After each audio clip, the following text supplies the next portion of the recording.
नमस्कार मित्रांनो, सावळ्याची जणू सावली मालिकेच्या आजच्या भागामध्ये मी आपलं मनपूर्वक स्वागत करतो. आणि त्यामध्ये आता गावामध्ये हरिनाम सप्ताह असल्यामुळे सगळेजण आता हरिनाम सप्ताहाच्या तयारीत लागलेले असतात. आणि त्यामध्ये आता सारंग आणि सावली प्रमुख पाहुणे म्हणून आता हरिनाम सप्ताहामध्ये येणार असल्यामुळे सगळीकडे त्या दोघांचे बॅनर्स छापलेले असतात. आणि तारा वजे यांच्या गाण्याचा सुद्धा त्या हरिनाम सप्ताहामध्ये कार्यक्रम होणार असतो. आणि आता स्टेज वगैरे सगळं काही सजवून सगळ्यांनी त्या हरिनाम सप्ताहाची भन्नाट तयारी केलेली असते. गावातील सर्व बायका, सर्व मुले, सर्व लोक आता हरिनाम सप्ताहामध्ये सहभागी झालेले असतात. तर तेवढ्यात जयंती ही ऐश्वर्याच्या आलिशान गाडीतून आता सगळ्यांना हात दाखवत तिथे आलेली असते. आणि इकडे सारंग हा सावलीला घेऊन एकनाथराव कान्हू यांच्या सगळ्यांसोबत आता हरिनाम सप्ताहामध्ये आलेला असतो.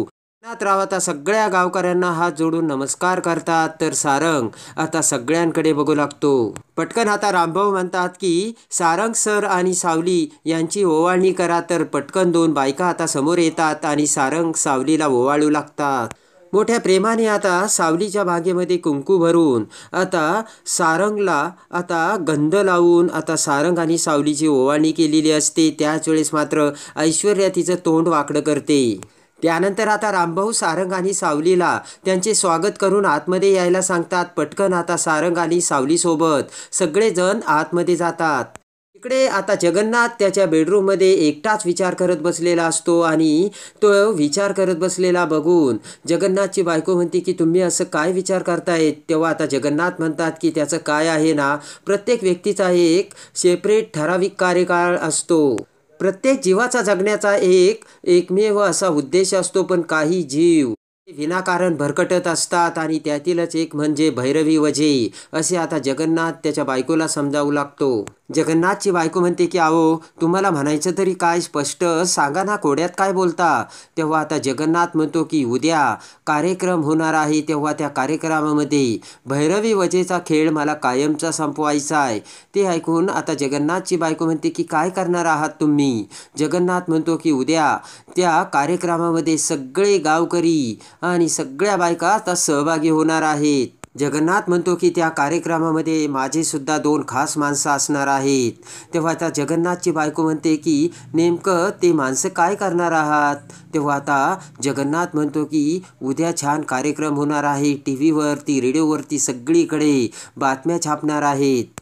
जगन्नाथ आता त्याच्या बायकोला सांगू लागतो की हे बघ, नेहमीसारखा कार्यक्रम सुरू होणार आणि ताराच्या आवाजात सावली ही पाठीमागच्या रूममध्ये गाते हे तर आपल्याला माहिती आहे. आणि कार्यक्रम सुरू झाला की माझं माणसे त्या कार्यक्रमामध्ये पोहोचणार आहेत. जगन्नाथ म्हणतो की ज्या माईकवरती सावली गाणं म्हणणार आहे ना, माझी माणसे त्याच माईकची वायर काढणार आहेत. आणि एकदा का सावलीच्या माईकची वायर काढली तेव्हा आता तारा फक्त गाण्याचा अभिनय करणार आहे ना, मग तारा ही समोर येईल. आणि त्यावेळेस अभिनय करत असलेल्या ताराचा खरा आवाज ना सगळ्या जगासमोर येईल, असे जगन्नाथ त्याच्या बायकोला समजावतो. आणि लगेचच जगन्नाथच्या बायकोसमोर ते सगळे चित्र उभा राहते.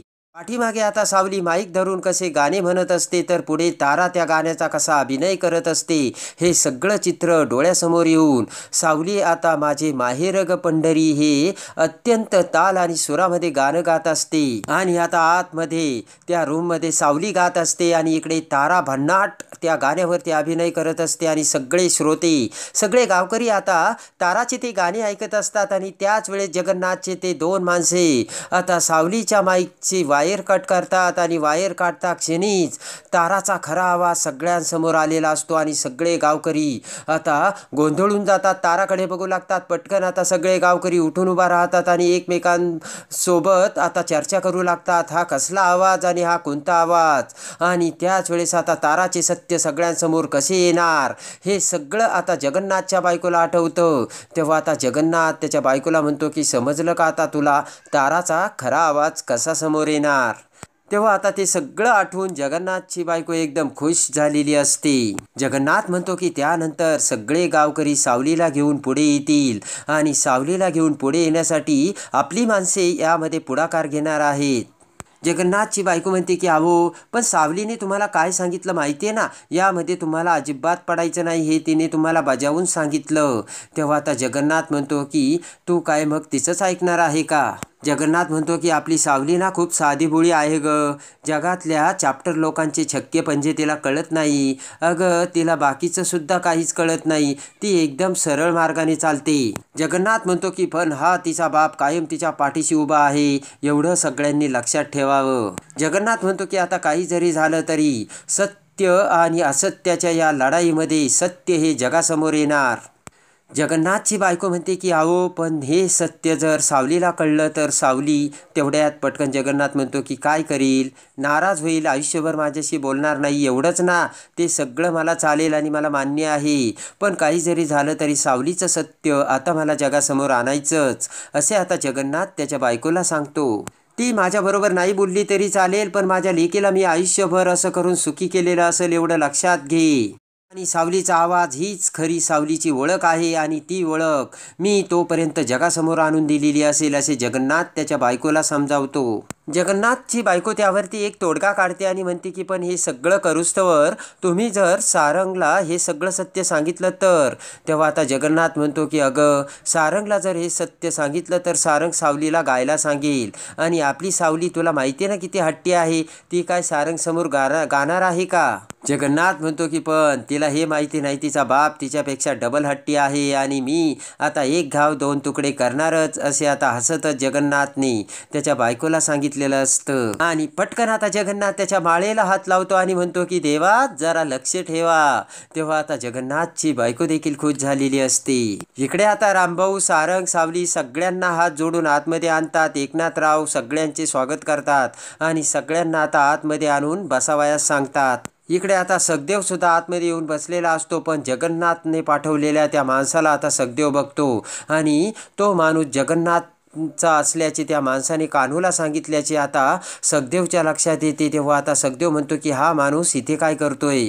इकडे आता स्टेजवर येऊन रामभाऊ आता सारंग सावली सगळ्यांचे आभार मानतात आणि आता सगळे गावकरी त्या हरिनाम सप्ताहामध्ये सामील झाले. सारंग सावली एकनाथराव कान्हू सगळ्या जणांनी आता हरिनाम सप्ताहाला 4 चांद लावले. यामुळे आता सगळ्यांना रामकृष्ण हरी असे म्हणत रामभाऊने आभार व्यक्त केलेले असतात. रामभाऊ म्हणतात की आता आपण लगेचच कार्यक्रमाला सुरुवात करणार आहोत, पण त्याच्या अगोदर चहा पाण्याची सुद्धा व्यवस्था केलेली आहे आणि त्याचा तुम्ही आस्वाद घ्या. इकडे आता तेवढ्यातच भैरवी ही ताराला घेऊन तिच्या कारमधून तिथे येते. कारमधून उतरत आता भैरवी आणि तारा दोघीही त्या समोर लावलेल्या बॅनर समोर येतात. त्या बॅनरवर सारंग आणि सावलीचा फोटो असतो आणि तो फोटो मोठा असतो. सावलीने त्यामध्ये हात जोडलेले असतात, तर पाठीमागे ताराचा फोटो हा छोटा असतो. तो सगळा फोटो बघत आता भैरवी म्हणते की बघितलं का तारा, अगं आजपर्यंत आपल्या मेहरबानीवरती जगणारी ही मुलगी आता हुशार होत चालली आहे. बघ तिचा फोटो केवढा आणि तुझा फोटो केवढा. तारा म्हणते की मामा असं काहीच नाहीये, मला ना सावली खूप भोळी वाटते. भैरवी म्हणते की तारा तू कुणाची वकिली करते कळतंय ना तुला. भैरवी म्हणते की अगं तारा तुला काही समजतं का, कधी माणसं ओळखायला शिकणार आहेस तू, अगोदर तू माणसं ओळखायला शिक. बघितलं का ह्या पोरीने नाही नाही म्हणत सगळं काही मिळवलं, एवढं वैभव मिळवलं. मेंदळ्यांची सून होणं एवढं सोपं आहे का, पण ते सुद्धा तिने करून दाखवलं. तारा भैरवी म्हणते की जाऊ दे तारा तू एवढं मनावर लावून घेऊ नकोस, पण एकदा काही मेंदळांच्या घराच्या बाहेर निघाली तर मग हिला कुत्रंसुद्धा विचारणार नाही. तोपर्यंत हो जाऊ दे तिचं कौतुक आणि मग बघू ना ती सावली कुठे जाते ते. तारा म्हणते की अगं मम्मा ते सगळं सोड, ते जाऊ दे ग, पण त्या जगन्नाथचं काय करायचं ते तेवढं बघ, कारण मला त्या जगन्नाथची खूप भीती वाटते.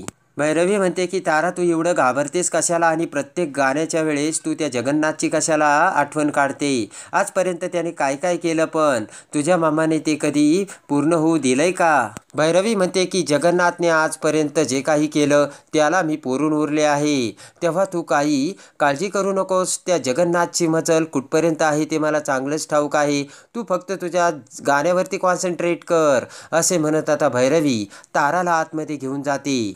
इकडे आता ऐश्वर्या ही सुद्धा त्या हरिनाम सप्ताहामध्ये सामील झालेले असते. तेवढ्यात आता नील हा ऐश्वर्याला कॉल करतो आणि म्हणतो की अगं ऐश्वर्या, तुला एवढ्या घाईघाईने तिकडे जाण्याची काय गरज होती? तर ऐश्वर्या म्हणते की नील, मला गरज होती. ऐश्वर्या म्हणते की त्या सावलीला ना सारंगच्या आयुष्यातून कायमचं काढून टाकण्यासाठी मी इकडे आली. आणि रागाने आता ऐश्वर्या फोन ठेवते. इकडे आता रामभाऊ पुन्हा अनाउन्समेंट करत म्हणता की सारंग सरांना मी आता विनंती करतो की त्यांनी दीप उजळून आता कार्यक्रमाला सुरुवात करावी. सगळे गावकरी आता टाळ्या वाजवतात. तर पटकन आता सारंग हा स्टेजवर येतो आणि त्याच वेळेस आता इकडे रामभाऊ सौभाग्यवती सावरी मेंदळे यांचं नाव घेऊन तिलासुद्धा स्टेजवर आता येण्याची विनंती करतो. ते बघून आता ऐश्वर्या आणि भैरवीचा मोठा जळफळाट होत असतो आणि पटकन आता सावलीसुद्धा स्टेजवर आलेली असते. तर सारंग आता दिवे लावून आता सावली ते सगळे दीपज्योती सगळीकडे लावते आणि सगळे जण आता टाळ्या वाजवतात. सगळे दिवे आता पेटलेले असतात आणि खऱ्या अर्थाने आता कार्यक्रमाला सुरुवात होणार असते. आणि त्यानंतर आता सारंग हा स्टेजवर बोलण्यासाठी येतो. सुरुवातीलाच रामकृष्ण हरी असे म्हणत सारंग सगळ्यांचे स्वागत करतो. सारंग आता पुढे बोलू लागतो. सारंग म्हणतो की खूप दिवसापासून मी या गावात आलोय, पण या गावातलं वातावरण बघून मी सुद्धा एकदमच चकित झालोय. एवढं अद्भुत वातावरण मी कुठे आणि कधीही बघितलेलं नव्हतं. सारंग म्हणतो हे गाव बघितल्यावरती आणि वातावरण बघितल्यानंतर मी स्वतः खूप भारावून गेलोय. सारंग म्हणतो की आजकाल आपण बघतो की माणसांमधलं संपत चाललेलं प्रेम आणि ती माणुसकी, आणि दुसरीकडे हे गाव, या गावचं वातावरण आणि या माणसांमध्ये असणारं विठ्ठलाचं प्रेम आणि विठ्ठलावरची ती श्रद्धा, हे सगळं बघून मी भारावून गेलोय. सारंग म्हणतो की मला अजून एका गोष्टीचं कौतुक वाटतं. वर्षानुवर्ष चालत आलेली ही या गावची परंपरा. वारकरी जसे विठ्ठलाकडे आतुरतेने धाव घेतात आणि विठ्ठलावरचं ते प्रेम मला या गावात अनुभवायला मिळालं. तेव्हा आता सारंगचे ते बोलणे ऐकून सगळे गावकरी चकित झालेले असतात. सारंग म्हणतो की सगळ्यात एक महत्त्वाची गोष्ट मला तुम्हाला सांगावीशी वाटते, आणि ती म्हणजे या गावात आल्यानंतर वारकरी संप्रदायावरती माझी श्रद्धा बसली. सारंग म्हणतो की मला अजून एक गोष्ट सांगावीशी वाटते की ती या गावातली शाळेची. या गावातील शाळेत सावलीसारखी मुलगी वाढली तेव्हा या गावात मी काही योजना सावलीच्या वतीने चालू करण्याचा विचार करतोय.